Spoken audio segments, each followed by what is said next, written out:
네, 오늘 하나님께서 우리 주신 말씀은 신약성경 베드로전서 2장 19절부터 21절입니다.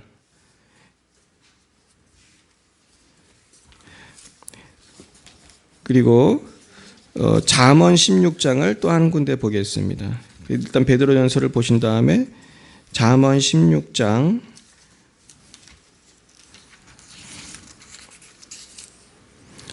31절에서 33절까지 말씀.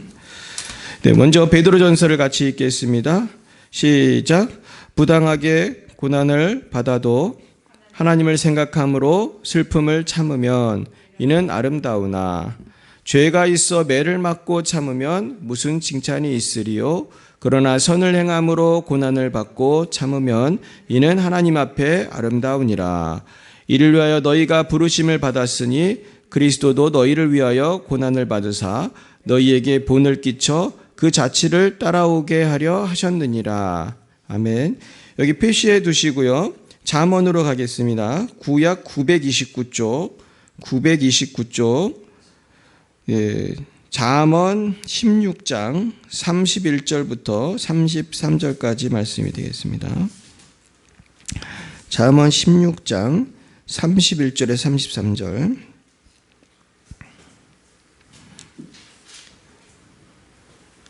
네, 같이 읽어볼까요? 시작. 백발은 영화의 면류관이라 공의로운 길에서 얻으리라. 노하기를 더디하는 자는 용사보다 낫고 자기의 마음을 다스리는 자는 성을 빼앗는 자보다 나으니라. 제비는 사람이 뽑으나 모든 일을 작정하기는 여호와께 있느니라. 아멘. 네, 오늘은 그 인내의 아름다움이라는 제목으로 하나님 말씀을 증거하겠습니다. 오늘 베드로전서에 보시면 부당하게 고난을 받아도 하나님을 생각함으로 슬픔을 참으면 이는 아름답다고 그랬습니다. 그러니까 인내는 아름다운 것입니다. 근데 바꾸어 말하면 인내를 못하면 아름답지가 않은 것입니다. 근데 우리도 인내를 못할 때가 많잖아요. 그래서 화도 내고 우리가 다투기도 하고 그러는데요. 부당하게 고난을 받아도 하나님을 생각함으로 슬픔을 참으면은 아름답다고 그랬습니다. 그러면서 그리스도도 너희를 위해서 고난을 받으사 너희에게 본을 끼쳐 그 자취를 따라오게 하려 하셨느니라. 예수님도 참으셨다는 거죠. 예수님이 고난을 참았으니 우리도 참아야 한다. 근데 예수님이야말로 부당한 고난을 당한 거죠. 예수님이 십자가 질 아무런 죄를 안 졌지만 십자가를 지셨잖아요. 그리고 이와 비슷한 게 이제 잠언에 나오는 말씀인데요. 특별히 이제 16장 32절에 보면은 노하기를 더디하는 자는 용사보다 낫고 자기의 마음을 다스리는 자는 성을 빼앗는 자보다 낫다고 그랬습니다.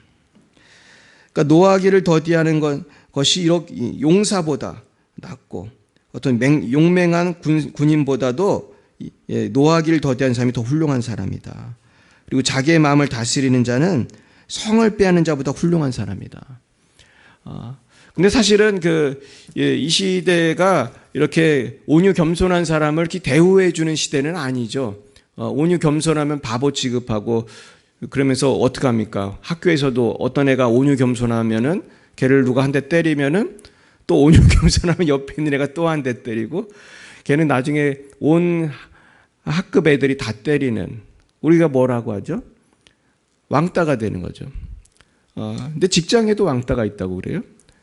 그러면서 뭐 별의별 소식이 다 있는데 어른들까지 그러니까 어른들까지.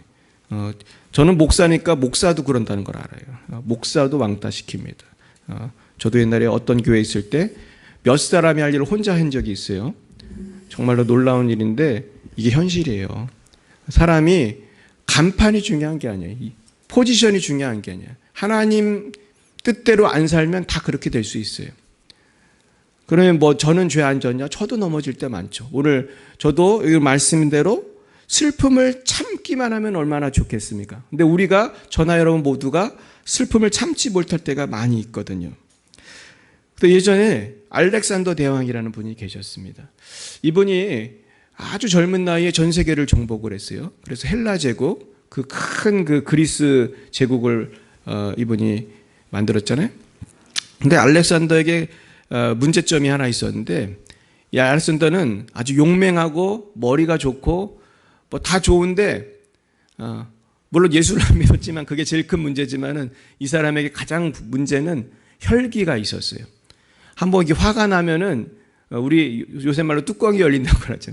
그러면 보이는 게 없는 거예요. 알렉산더의 가장 큰 문제가 그거였는데, 어느 날 알렉산더가 전쟁터에 왕이니까 잘 하고 있나 이제 구경이 아니고 돌아보러 왔습니다.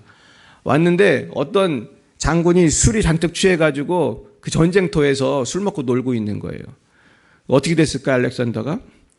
다른 때도 아니고 전쟁인데 지금 적군이랑 지금 싸우고 있는데 술에 취해가지고 놀고 있으니까 너무 화가 나가지고 창을 들어서 던졌는데 잘못해가지고 이게 제대로 맞은 거예요. 그래서 죽었어요. 그 장군이. 근데 문제는 그 장군이 누구냐면 클레이투스라는 알렉산더의 절친이었어요. 근데 이게 뚜껑이 열려가지고 창을 던졌는데 또 알렉산더가 너무 창 던지기를 잘하니까 너무 잘하는 타고난 이 사람은 장군이거든. 근데 너무 잘 던진 거야. 그래가지고 그냥 죽여버렸어. 근데 그러고 나서 알렉산더는 펑펑 울었다고 그래요. 자기 친구의 이름을 부르면서. 근데 자기가 죽였잖아. 자기가 화나서 던져가지고. 그러니까 오늘 그 잠언 말씀하고 딱 맞죠. 노하기를 안 하는 사람이 용사보다 나은 거예요. 알렉산더 같은 용사, 세계에서 제일 가는 장군보다도 노하기를 참는 사람이 나은 거예요. 사람들이 알아주든 안 알아주든. 사람들이 뭐 잘 알아주진 않아요. 뭐 이 세상에서 뭐 잘 참았다고 누가 훌륭하다고 그럽니까? 요즘엔 누가 최고예요? 얘기해 보세요. 누가 최고죠? 돈 많으면 최고지 뭐. 돈 많으면 최고고. 여자들은 뭐예요? 예쁘고 인기 있으면. 또 아이들은 뭐가 최고죠? 공부 잘하면 최고인가? 근데 그것도 아닌 것 같아요. 공부 잘하는 애도 왕따 당하더라고. 인싸가 최고구나. 근데 대학에도 인싸가 있더라고. 나는 웃겼던 게 대학생들이나 그렇게 고민하는지 몰랐어. 근데 우리 애들을 보니까요, 대학생들도 그렇게 대인관계 때문에 고민이 많고 혼자 밥 먹는 거에 대해서 좀 힘들어하고, 야, 도대체 몇 살까지 이런, 결국 대인관계의 어려움이라는 거는 누구에게나 있고 나이랑 상관없는 것 같아요. 그래서 우리가 주 안에서 이렇게 모여서 예배드리고 교제하는 게 얼마나 감사한 일입니까? 할렐루야. 우리가 예수 안에서 우리가 같이 말씀 나누고 기도하고 같이 교제하는 게 참 귀한 일이죠. 근데 오늘 이 베드로전서는 사실은 누구한테 쓰고 있는 거냐면은 이 당시에 교인들 중에 노예들한테 쓴 거예요. 노예. 그러니까 부당하게 고난을 받아도 이 말씀 읽고 전해 보면은 이 대상이 노예예요. 사환들아 그렇게 나왔는데 사환은 사실 노예를 말하는 거거든요. 근데 사실 지금도 이게 갑질을 많이 하는데 이 시대의 노예는 인간이 아니니까 주인 잘 만나면 좋은 건데 안 그런 주인도 많잖아요. 영화에 보면 막 노예를 막 때리고 막 죽이고 막 여자 노예들은 막 완전히 장난감이고 사실 그랬던 시대예요. 지금 베드로전서가 쓰였던 시대는 로마 시대이기 때문에 로마 시대 때는 특별히 로마 제국에는 노예가 더 많았대요. 귀족보다 노예가 더 많았고 로마가 워낙 많은 땅을 뺏었기 때문에 노예들이 다 관리한 거예요. 똑똑한 노예도 많았기 때문에 막 우리 지금 말로 하면은 뭐 박사학위 받은 노예, 똑똑한 노예들은 뭐 회계 업무, 뭐 교회 집 관리하고 옛날 요셉도 그런 거 했잖아요. 집을 다 요셉이 다 관리했잖아요. 그리고 돈도 벌게 하고 다 이거. 그러니까 막 노가다 하는 노예만 있는 게 아니고 다양한 노예들이 있었어요. 그리고 귀족들은 뭘 했을까요? 노예들이 다 일하면 먹고 노는 거죠, 뭐 파티 문화. 로마 시대가 그렇게 사실은 파티 문화가 많아서 어떤 사람이 쓴 글을 보니까 그렇게 썼더라고요. 로마 시대 때 장군들은 그렇게 일도 많이 했대요. 일이 뭐예요? 주로 싸우는 거지. 그러니까 나가서 싸우면 얼마나 피곤하고 힘듭니까? 지쳐서 들어오면 거기에 대한 보상 심리로 뭐를 많이 했겠어요? 술 먹고 놀고 아주 난잡한 성생활을 하고 로마 시대 때도 벌써 동성애도 있고 다 그랬잖아요. 그랬는데 이 사람들이 너무 타락을 한 거예요. 그래서 로마가 멸망한 원인은 적군이 쫓아와서 망한 게 아니에요. 왜 망했을까요? 귀족들이 타락해서 망한 거예요. 맨날 먹고 술 먹고 놀고 일은 노예들이 다 하고. 결국은 이 시대 현대인도 마찬가지예요. 점점 생활이 편리해지잖아요. 빨래는 누가 해줘요? 빨래는 노예, 세탁기. 빨래는 노예가 세탁기고. 요즘에는 자꾸 컴퓨터가 발달하니까 요즘에 식당 가보셨어요? 로봇가 음식 갖다 줘요. 제가 깜짝 놀랐어요. 제가 얼마 전에 뷔페에 갔다가 정말 로봇가 그때 왜 왔지 그 로봇가? 접시 가지고 왔나? 접시를 치워주는 로봇가 이렇게 와요. 그러면 걔한테 이렇게 먹던 접시 놓으면 걔가 또 치워요. 그러니까 이런 시대가 됐어요. 아마 내가 볼 때 기현이나 기은이 시대가 되면은 훨씬 더 발달해가지고 웬만한 지금 외국인 노동자들이 하는 험한 일들 다 로봇가 할 것 같아요. 그래도 지금 이미 뭐가 나왔냐면요. 지금 이미 개발된 겁니다. 하늘을 나는 오토바이가 나온 거 아세요? 드론이 있잖아요. 드론 같이 생겼어. 근데 드론 위에 오토바이가 있는 거예요. 그게 이제 내년인가 이제 나와요. 그래가지고 이제 그 시대가 됐어요. 하늘을 오토바이를 타고 날아다니는 과학이 이렇게 발달했어요. 옛날에 이런 거는 어디서만 볼 수 있었습니까? 영화에서나 볼 수 있었잖아요. 이제 로봇가 청소하고 일하고 하늘을 날아다니는 그런 오토바이. 그런 거가 됐어요. 그러면은 인간이 더 행복해질까요? 더 타락할까요? 그렇죠. 일을 안 하니까. 일을 안 하고 자꾸 머리 쓰고 사기치고 편하기만 하고 그런 거예요. 결국은 이 시대가 어떻게 보면은 점점 더 타락할 가능성이 큽니다. 그러면서 그 중에도 부당하게 고난을 받는 사람은 부당하게 고난을 받고 편한 사람은 한없이 편하게 돈을 버는 빈부의 격차가 아주 큰 그런 시대가 사실 이미 왔죠. 이미 왔어요. 그래서 지금 대학생들 보면은 한 끼를 먹기 위해서 이 한 끼를 어떻게 하면 싸게 먹을까? 어떻게 하면 5,000원, 6,000원에 끝낼 수 있을까? 이게 얘들의 고민이더라고요. 저도 우리 아이가 자취를 하니까 얘가 고민하는 걸 알거든. 근데 요즘에 학교 식당이 비싸요. 난 정말 기가 막힌 게 학교 식당은 옛날에 쌌거든요. 밥도 계속 리필해서 먹고. 그게 아니더라고요, 요즘에. 학교에 따라 다르겠지만. 먹는 값이 많이 들어. 그러니까 애들이 결국 먹는 게 뭐예요? 편의점 가서 제일 싼 거 먹고, 그러고 또 알바하고. 그렇게 사실은 너무나 어렵게 살아요. 근데 오늘 바울께서 뭐라고 합니까? 이 노예들에게 19절 말씀을 주는 거예요. 19, 20, 21절. 다시 한번 읽어봅니다. 시작. 부당하게 고난을 받아도 하나님을 생각함으로 슬픔을 참으면 이는 아름다우나 죄가 있어 매를 맞고 참으면 무슨 칭찬이 있으리요. 그러나 선을 행함으로 고난을 받고 참으면 이는 하나님 앞에 아름다우니라. 이를 위하여 너희가 부르심을 받았으니 그리스도도 너희를 위하여 고난을 받으사 너희에게 본을 끼쳐 그 자취를 따라오게 하려 하셨느니라. 그렇습니다. 우리가 고난을 받을 때도 두 종류의 고난이 있다는 거예요. 한 종류는 뭐예요? 선을 행함으로 받는 고난이 있어. 내가 잘못한 게 하나도 없는데도 주인이 나를 막 때리고, 그리고 아니면은 애매하게, 부당하게. 어떤 성경에는 애매하게 나와 있고, 어떤 성경에는 부당하게 나와 있어요. 제가 원어를 찾아보니까 부당하게 쪽이 맞는 것 같아요. 부당하게 주인이 막 때려요. 내가 일을 잘했는데. 근데 노예만 그래요? 직장 생활하면 그런 일 없습니까? 직장에 가도 똑같아요. 부당하게. 저는 목사인데도 경험했어요. 부당하게. 얼마나 황당한 일이 많은지 알 수 없어요. 그걸 또 부추기는 또 아름다운 동료들이 있어요. 그 아름다운 동료들이 아주 부추기고 억울하게 괴롭히고 놀라운 일. 만약 드라마로만 하면 아주 재밌을 것 같아요. 제 생각에. 아마 내가 겪은 거를 드라마로 써도 아주 재밌을 것 같아요. 그런 일이 실제로 생기고 있어요. 회사에서, 직장에서, 군대에서 갑질을 하고. 근데 뭐라고 합니까? 하나님을 생각함으로 슬픔을 참으라고 하시는 거예요. 근데 내가 잘못해도 매를 맞을 수 있잖아요. 그래서 죄가 있어 매를 맞고 참으면 무슨 칭찬이 있으리요. 노예들 중에도 죄를 질 수 있죠. 도둑질을 하고 뭘 훔쳐먹을 수도 있고. 참, 그러니까 옛날에 이 사도 바울을 목회할 때 참 힘들었겠다. 그 노예 성도들이 교회에 오면은 얼마나 힘들어요.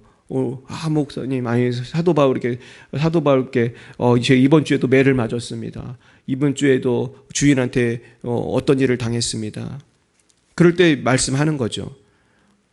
부당하게 고난받아도 잘 참아라. 그래도 선을 행하다 고난받는 게 훨씬 낫다. 죄를 져서 고난받은 건 아름다운 게 아니야. 그런 거죠. 그러면서 누굴 생각하래요? 너희가 부르심을, 이를 위하여 너희가 부르심을 받았다. 참 이런 귀한 말씀이에요. 인내하도록 거룩 선을 행함으로 고난을 받고 참도록 그런 아름다움을 살도록 부르심을 받았다는 거예요. 결국 크리스천이라는 것은 예수님을 생각하고 선을 행함으로 고난을 참는 사람이 크리스천이라는 거예요. 근데 우리가 그렇게 잘 못 살잖아요. 저도 화나면 화낼 때 많이 있거든요. 그럼 어떻게 인내할까? 오늘 세 가지만 말씀드리고 마치겠습니다. 첫 번째는요, 하나님을 생각함으로 슬픔을 인내할 수 있어요. 따라해 볼까요? 하나님을 생각함으로 슬픔을 인내하자. 이게 제일 중요한 거죠. 선을 행함으로 고난을 받을 때 반드시 하나님께서는 그것을 아시고 갚아주신다는 거예요. 수진아, 네가 고생이 많았다. 내가 너를 고난을 다 안다. 우리 화조야, 내가 네 고난을 다 안다. 또 누구죠? 기현아, 주희야, 기은아, 너의 억울한 고난을 내가 안다. 찬이야, 너의 고난을 내가 다 안다. 하나님 위로해 주시는 거거든요. 아멘이십니까? 그 위로를 받으시길 축원해요. 그 위로가 사실은 우리한테 잘 안 보이잖아요. 지금 당장 내가 억울한 일 당하면은 주님의 음성이 잘 안 들리잖아요, 우리가. 화가 나고 슬프고 속상하고 그렇습니다. 근데 저도 사실 개척을 했을 때 너무너무 슬펐어요. 화가 나가지고 거의 한 2년, 3년 동안 목회가 제대로 안 되더라고요. 근데 그것을 참을 수 있는 그 비결은 하나님밖에 없어요. 이 세상에 나의 억울함을 알아줄 분 하나님밖에 없더라고요. 아멘이십니까? 그리고 나의 슬픔에 대해서, 나의 고난에 대해서 보상해 줄 분도 누구밖에 없어요. 하나님밖에 없어요. 저만 그렇습니까? 여러분 다 마찬가지예요.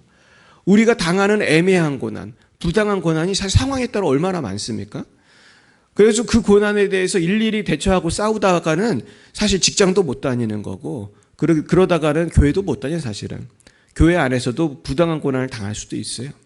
억울하게 욕먹을 수도 있는 거고, 별의별 일이 다 있죠. 우리는 뭐 교회가 조금해서 그런 일도 별로 없지만은, 큰 교회는 별의별 일이 다 있더라고요.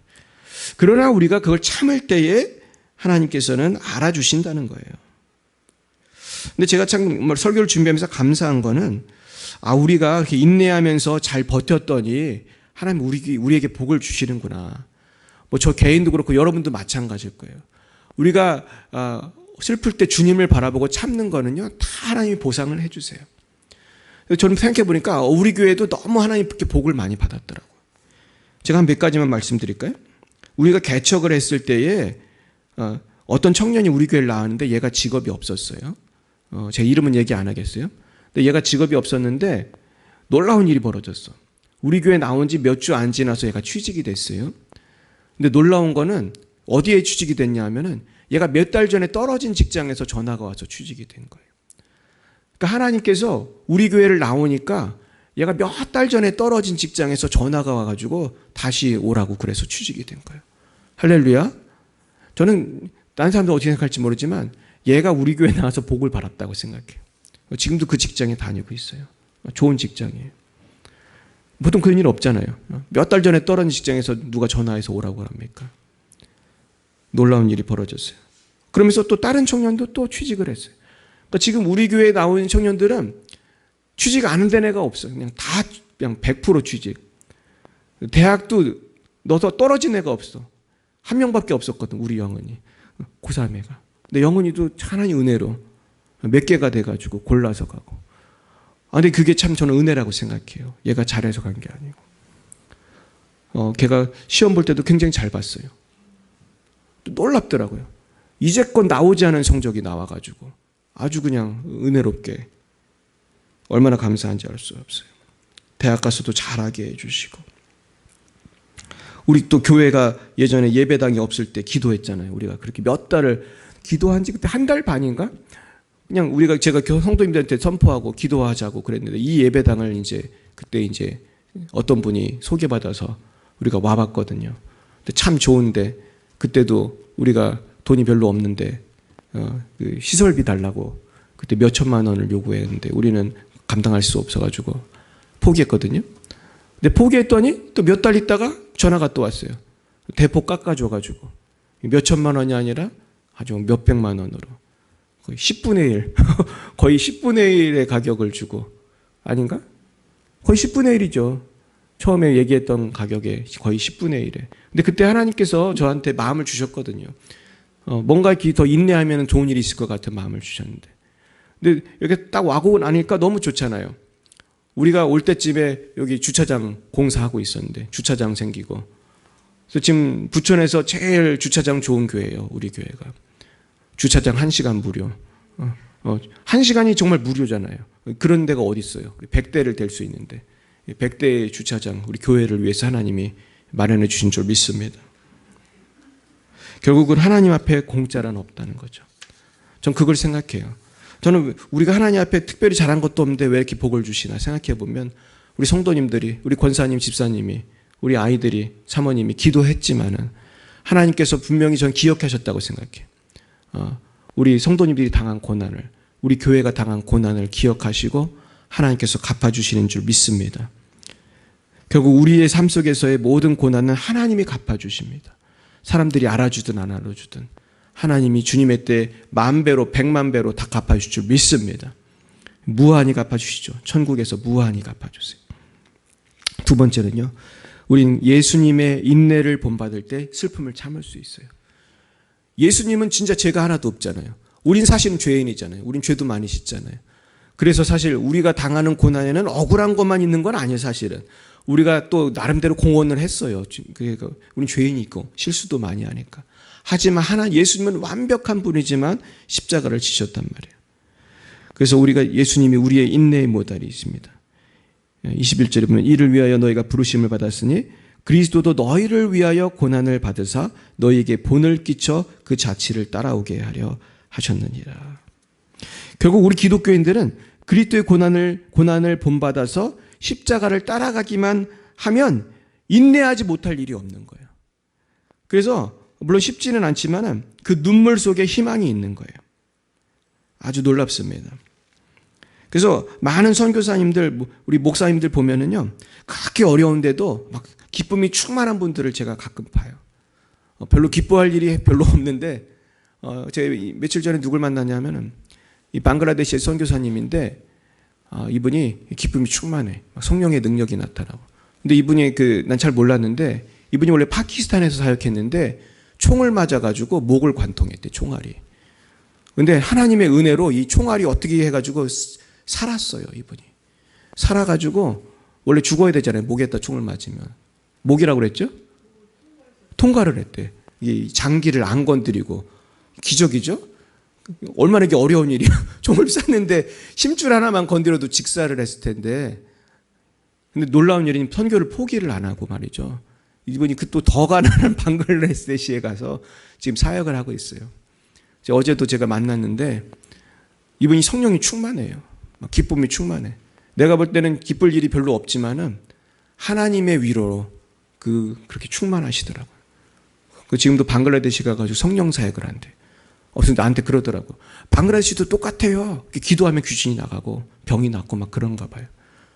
그래서 이번에 저랑 파키스탄 같이 가요.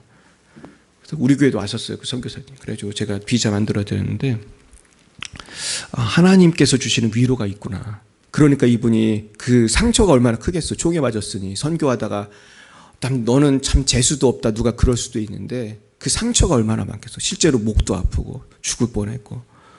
그런데도 기뻐하면서 일을 하더라고, 주의 일을.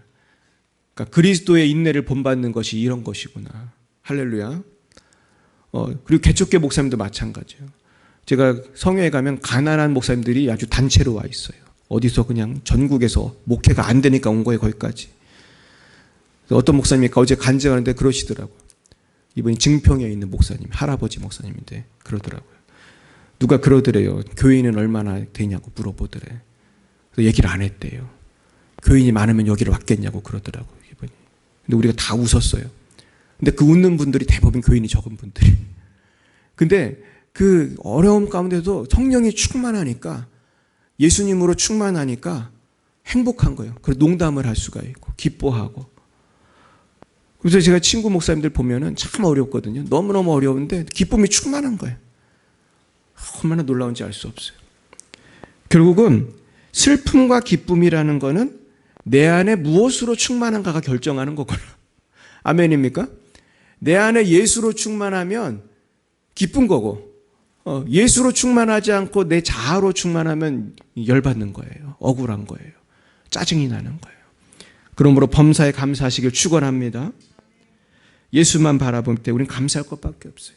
이 죄인 지옥 갈 수밖에 없는 죄인 건져주시고 천국 소망 주시고 성령을 부어주시잖아요. 우리한테. 난 이게 제일 크다고 생각해요. 천국은 물론 기본이지만 성령을 부어주셔서 그냥 이 무조건적으로 기쁨을 주시잖아요. 무조건적으로.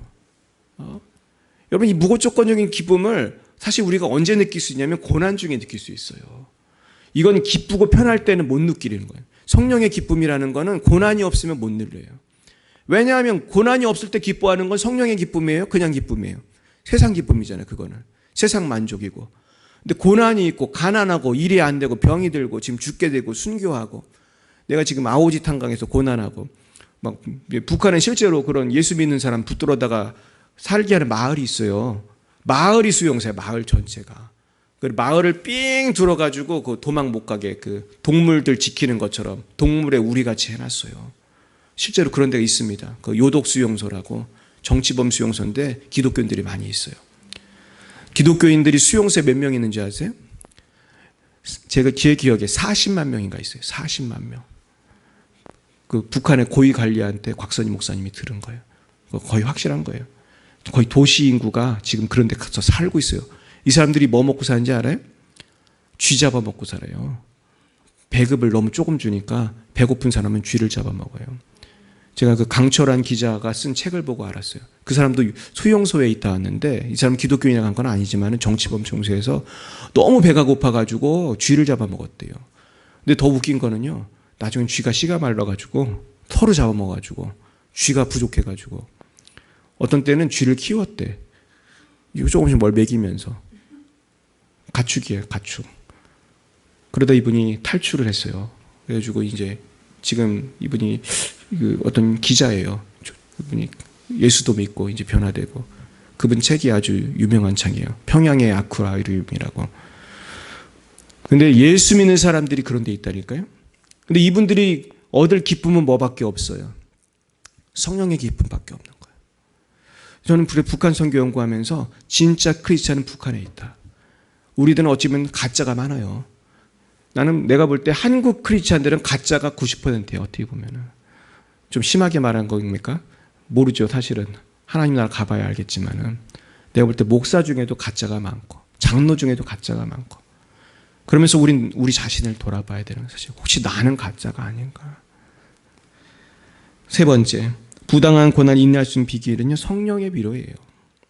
성령님이 우리를 터치해야 돼요. 성령님이 우리를 위로하셔야 되는 거예요.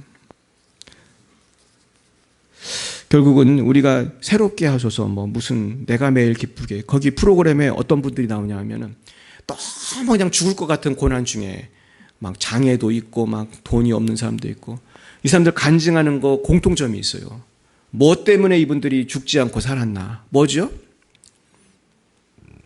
성령의 위로. 막 너무너무 힘들어가지고 근데 그 와중에 하나님이 나를 만나 주셨다. 기도하는데 하나님이 나에게 불처럼 오셨다. 어떻게 오셨다. 성령이거든요. 저도 사실은 이 목회가 어렵고 교회가 참 어렵잖아요. 그러지 않았으면 저도 성령에 대해서 아주 사모하는 게 이렇게 크지 않았을 거야. 지금은 근데 막 성령이 없으면 살 수가 없으니까 막 금식도 밥 먹듯이 하고 막 성회를 거의 한 달에도 막 몇 번씩 가잖아요. 제가 왜 그럽니까? 나도 살아야 되고 성령의 권능을 받아야지 쌩쌩하게 막 설교하고 그러잖아요. 우리 사모랑 저랑 하는 얘기가 있다니까요.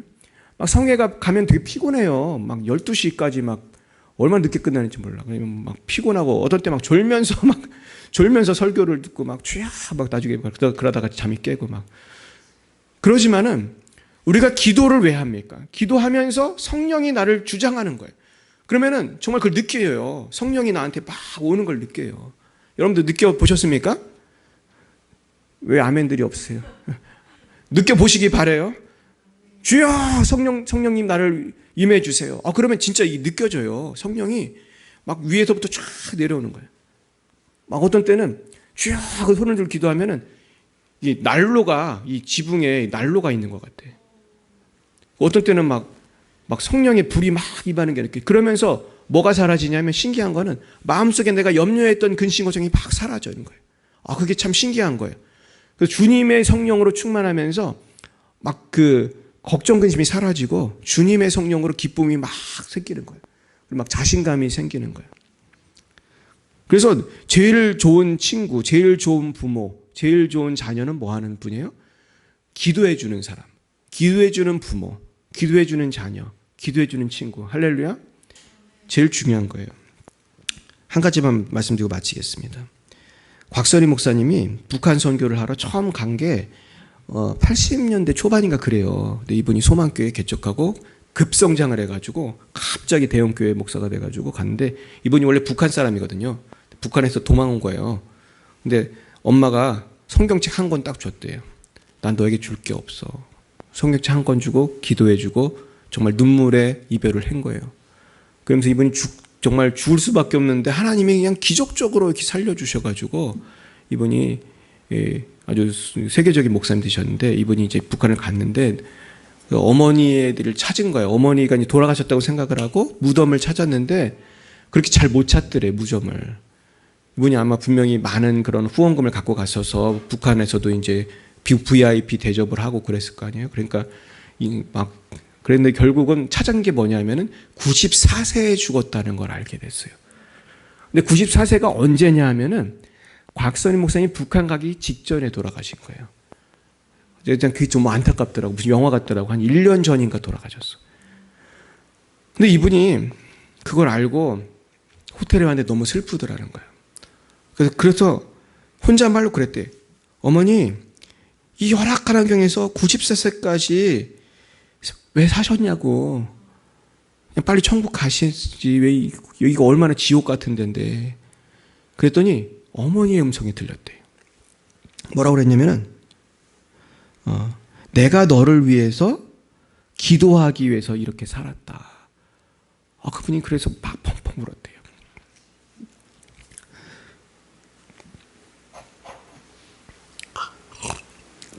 내가 너를 위해 기도하느라고 오래 살았다. 그 기도는 해산의 고통이죠. 이 어머니가 기도하느라고 오래 살았다는 말에는 북한에서의 그 말할 수 없는 고난이 있는 거잖아요. 죽은 것보다 못한 그 고난을 인내하면서 기도한 것입니다. 저는 지금 우리가 당하는 고난보다 더 중요한 거는 고난이 있는 게 문제가 아니라 우리가 고난 중에도 기도하지 않는 게 문제라고 생각해요. 아멘입니까? 저의 문제고 여러분의 문제예요, 사실. 우리 교회의 문제고. 우리 교회가 부흥을 안 하는데, 우리 교회가 이렇게 전도가 안 되는데, 우리가 애통한 마음으로 기도해야 할 줄 믿습니다. 사실 우리 교회가 봉사자가 부족한 것도 사실이고, 재정도 넉넉하지가 않고, 예배당도 이만하면 좋지만은 우리 게 아니잖아요. 월세 못 내면은 바람처럼 사라질 예배당이고, 또 나갈 때는요, 다 뛰고 나가야 돼요. 한 1,000만 원 내고. 이게 쉬운 게 아니에요. 그러나 그것보다 더 우리한테 간절히 필요한 건 기도예요. 기도가 필요해요. 기도하는 한 사람이 필요해요. 그 사람이 되어주시기를 축원합니다. 그럴 때 우리 교회가 살고 여러분들이 살 것이에요. 결국 우리 가정을 위해, 우리 자녀를 위해 누가 기도합니까? 내가 살아있는 이유가 뭡니까? 기도하기 위해 사는 건 줄 믿습니다. 이 사명 감당하시고 천국에서 큰 상을 받으시기를 예수님의 이름으로 축원드립니다. 기도하겠습니다. 주님, 우리가 왜 살아갑니까? 왜 우리가 이 고난 중에 인내합니까? 우리 주님 때문인 줄 믿습니다. 주님께서는 십자가 지시기까지 정말 땀방울이 핏방울이 되도록 기도하셨는데, 제자들을 위해 기도하셨는데, 우리는 이렇게 편하게 살면서도 그저 내가 당한 고난 가운데 괴로워하면서도 기도하지 아니하고, 고통당하는 형제자매를 위해서도 기도하지 아니하고, 이렇게 교회가 어렵고 나라가 어려운데도 기도하지 아니하고, 우리 자녀를 위해서, 우리 부모를 위해서, 형제자매를 위해서, 우리 성도들을 위해서 너무나 기도하지 않은 것을 회개합니다. 하나님, 저희들 용서해 주시옵시고, 이제는 아버지 하루를 살더라도 기도하다가 천국 가게 해 주시옵소서. 기도함으로 모든 고난을 이기게 하시고, 참으로 기도함으로 성령의 충만함을 받아 이 땅에서도 천국의 기쁨과 천국의 위로를 누리는 우리 모두가 될 수 있도록 역사해 주옵소서. 이를 위하여 예수님을 바라보게 하시고 예수님께 집중하게 하시고 성령의 충만을 받아 정말 하나님께서 기뻐하시는 정말 하나님의 귀한 자녀가 될 수 있도록 오늘도 내일도 하나님만 바라보는 우리 모두가 되게 하여 주시옵소서. 지금은 살아계신 주 예수 그리스도의 구속의 은혜와 하나님 아버지의 놀라우신 사랑하심과 성령의 교통하심이 날마다 하나님만을 바라보며 고난을 이기기로 결단하는 사랑하는 주의 자녀들 머리 위에와 저들의 미래 위에 이제와 영원토록 함께 하옵시기를 간절히 축원하옵나이다.